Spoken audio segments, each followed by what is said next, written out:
Filipinos, magandang umaga po. Ano nga ng mga Briton? Are you alright? My name is Paul. I live here in the UK for 13 years. I just want to share my experiences, struggles, and happiness as a migrant Filipino living here in the United Kingdom of Great Britain.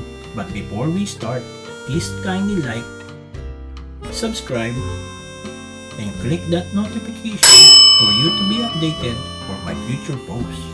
In my vlogs, I make sure I am honest. That's why my concerns are all about my personal experiences living here in the UK. And being a migrant is very hard.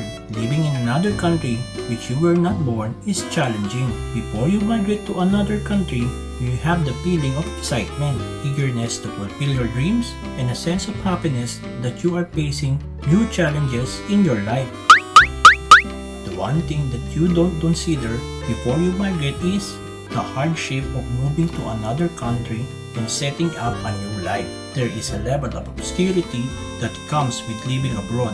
It's like wearing a mask. Nobody knows who you are. Ganito lang yan. Isipin mo na lang pag naglipat ka ng bahay. Hindi ba ang daming abala sa'yo? Ayusin mo ang paperworks, magbabayad ka ng deposito at advance, kukuha ka ng transport para malipat ang mga gamit mo. Then, pag nakalipat ka na, tatanungin mo sa sarili mo, okay kaya ang nalipatan ko? Sana naman hindi magulo dito. Well, it's the same thing when you migrate to another country, but make the hardship tenfold. Bakit? Isipin mo na lang, sa ibang bansa, iba to sa kinalakihan mo. Kung iniisip mo, wow, sa United Kingdom ako matitira. Sosyal, pounds ang pera, British people ang kausap mo. It will be fabulous. Wrong. Sa unang araw mo pa lang dito, sinasabi ko sa inyo, iiyak kayo.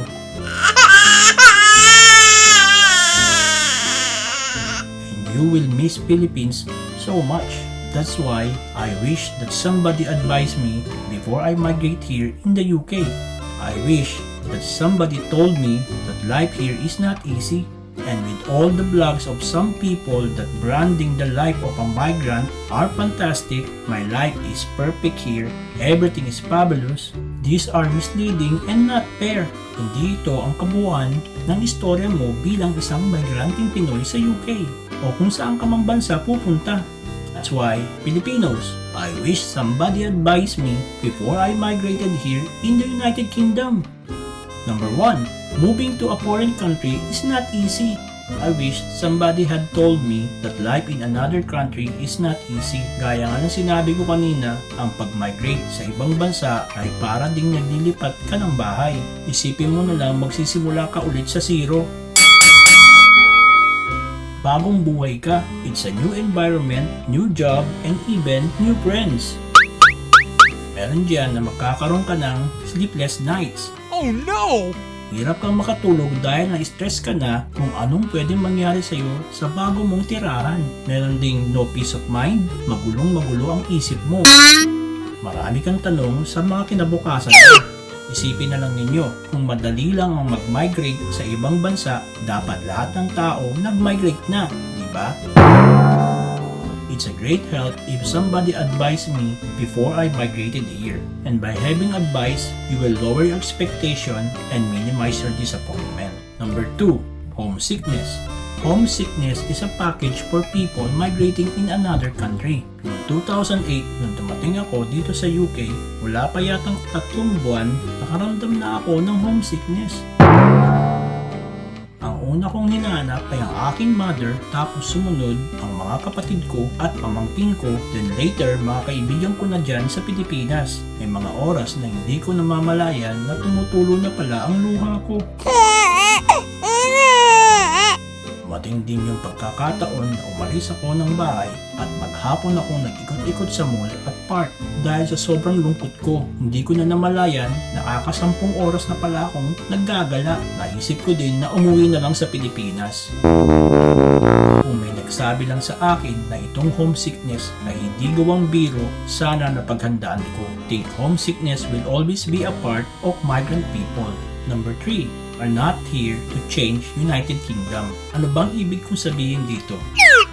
the first time you set foot in the UK, everything is perfect. Napakaganda ng United Kingdom. Napakaayos. But as life goes on, the real United Kingdom will reveal itself to you. Makikita mo ang mga bagay-bagay na inaakala mo na wala niyan dito. Masasabi mo sa sarili mo, kala ko sa Pilipinas lang meron yan. Oh no! Isang example dito ay kung paano nila palakihin ang kanilang mga anak. Bawal po dito mamalo. Hanggat maaari, hindi mo pwedeng sikuan ang mga anak mo kahit napaka-naughty pa niyan. That's what they consider verbal abuse to children if you shouted at them. Who, me? Dapat malumanay ang pagpapaliwanag mo sa mga anak mo kung bakit hindi pwedeng gawin ang isang bagay.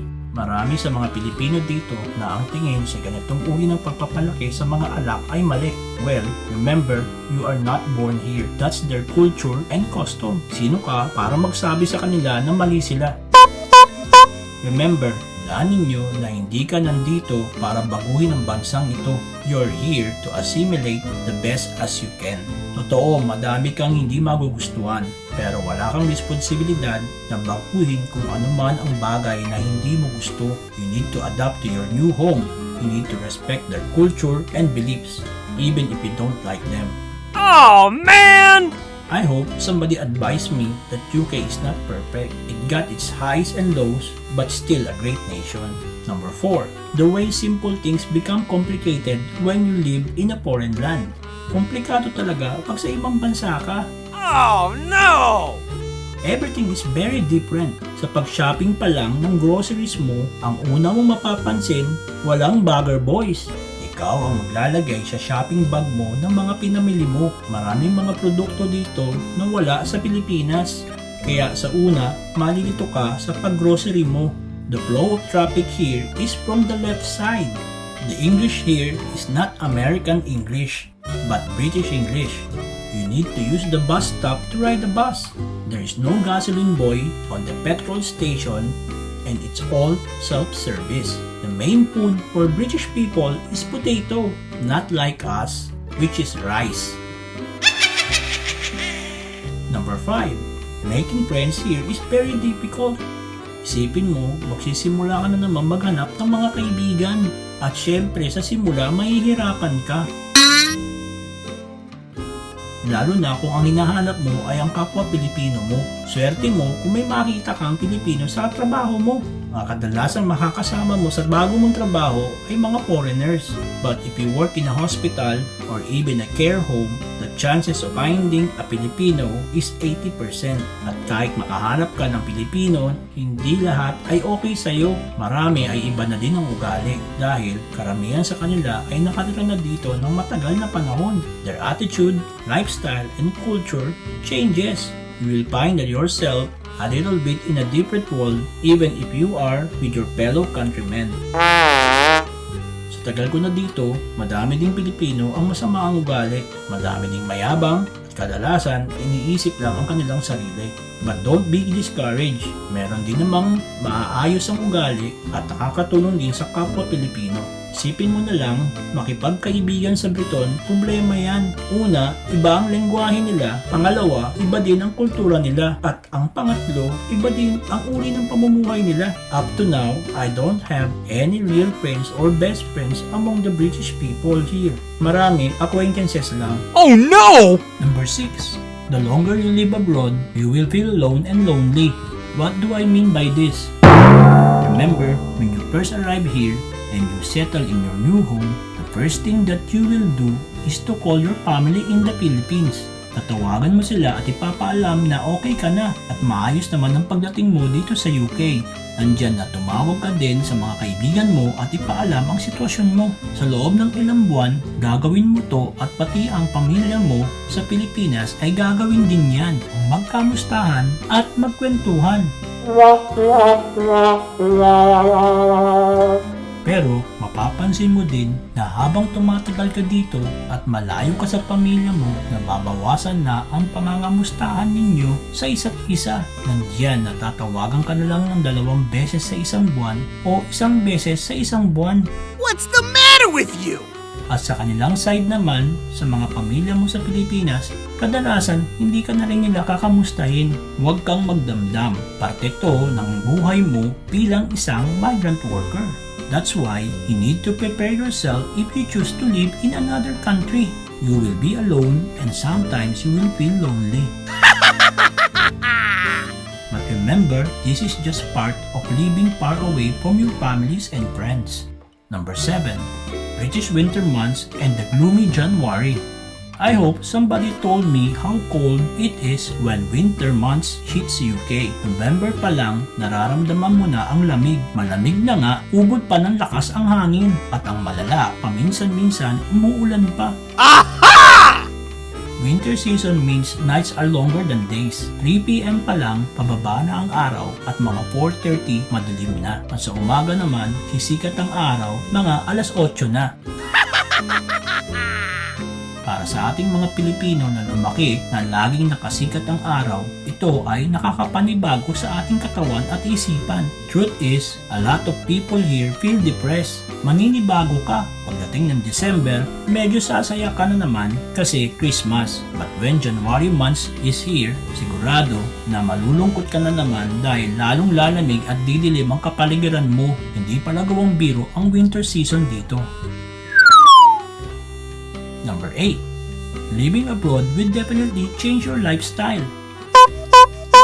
Unang-unang mababago sa iyo ay ang Filipino time. Kung lagi kang late sa Pilipinas, dito sigurado on time ka na. Kung hindi, siguradong may maiinis sa iyo at baka mapahiya ka pa.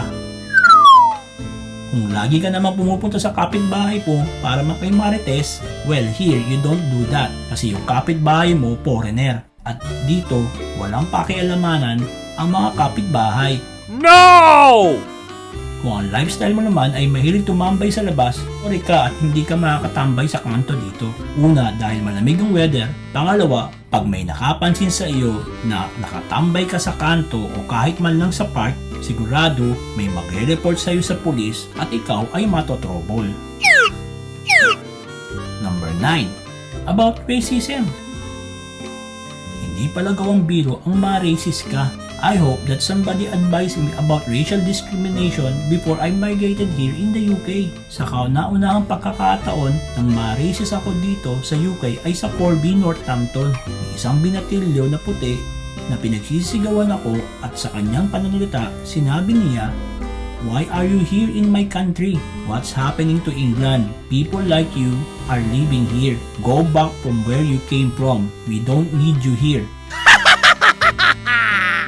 Hanggang sa makalagpas siya sa akin, walang tigil ang bibig niya sa kakainsulto at kakasigaw.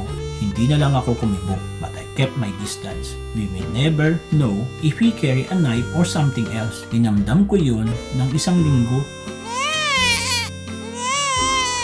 Best thing to do is, if somebody approach you and starts a racial slur, walk away. Don't confront them, not unless they hurt you physically. Kadalasan, mga young bloke o mga teenagers na puti ang gumagawa niyan dito. Hindi ka mananalo kung makipag-away ka sa kanila at kung masaktan mo ang mga yan. Ikaw pa ang makakasuhan kasi menor de edad. Think carefully before you act. You might regret it if you give to your emotions. Number 10. Language barriers. I hope somebody advised me that I should have practiced and even research on my British English. Ang Ingles ng mga Pilipino ay American with an American accent as well. Mabilis yan napapansin ng mga Briton. May mga words sila na iba sa words ng American English. Katulad ng mga salita na pavement, ito po sa atin ay sidewalk, motorway, ito naman po sa atin ay highway, flip-flops, atin naman ay slippers, trainers, rubber shoes naman yan sa atin. Minsan maguguluhan ka kasi ibang-iba sila magsalita sa atin. They also talk fast. Minsan kinakain nila ang mga accent nila. May mga phrases pa sila na syempre hindi natin alam. Sa totoo lang, sa loob ng 13 years, hanggang ngayon natututo pa din ako sa mga bagong words dito sa UK. Kung di mo sila maintindihan, just ask, "I beg your pardon?"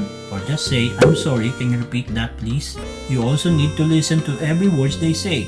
This will avoid you to being confused. Number 11.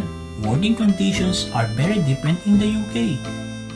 Kauna-una mo palang magtrabaho dito sa UK, ang una mo mapapansin ay ang working hours mo. Bukod sa bayad ka per hour, ang kadalasang working hours dito ay kakaiba sa Pilipinas. Pwedeng part-time ka lang katulad ng 3 to 4 hours a day o 6 hours a day naman. Pwede din namang full-time na pumapatak sa 37.5 hours sa isang linggo. Mapapansin mo din sa workplace mo na masyado silang partikular sa health and safety. Kailangan lagi kang tumutupad sa ganitong policy para maiwasan na aksidente sa trabaho. Ang UK ay isang multicultural nation.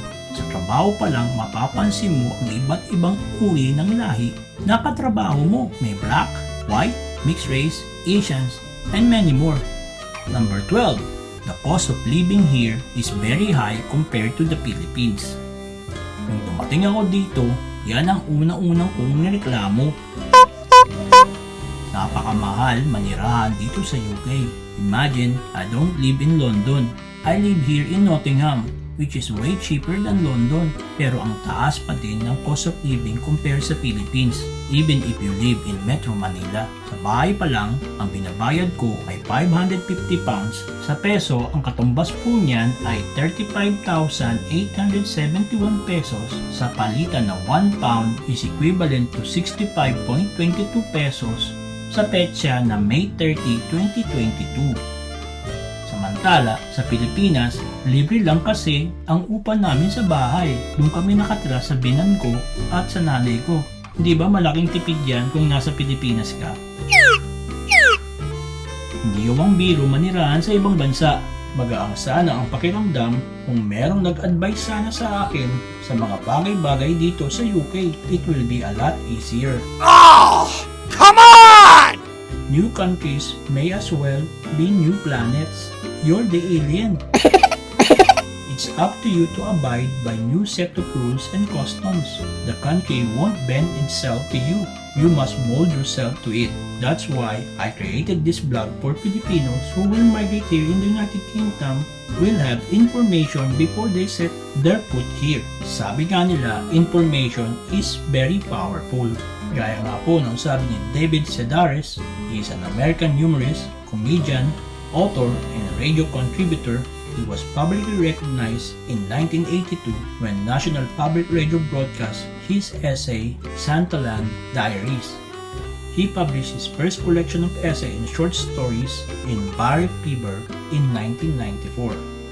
Life might be difficult for a while, but I would thought it out because living in a foreign country is one of those things that everyone should try at least once. My understanding was that it completed a person sanding down the rough provincial edges and transforming you into a citizen of the world. For the way it goes, maraming salamat po. But before we go, please kindly like, subscribe, and click that notification for you to be updated for my future posts. See you next time. Be proud, Filipinos!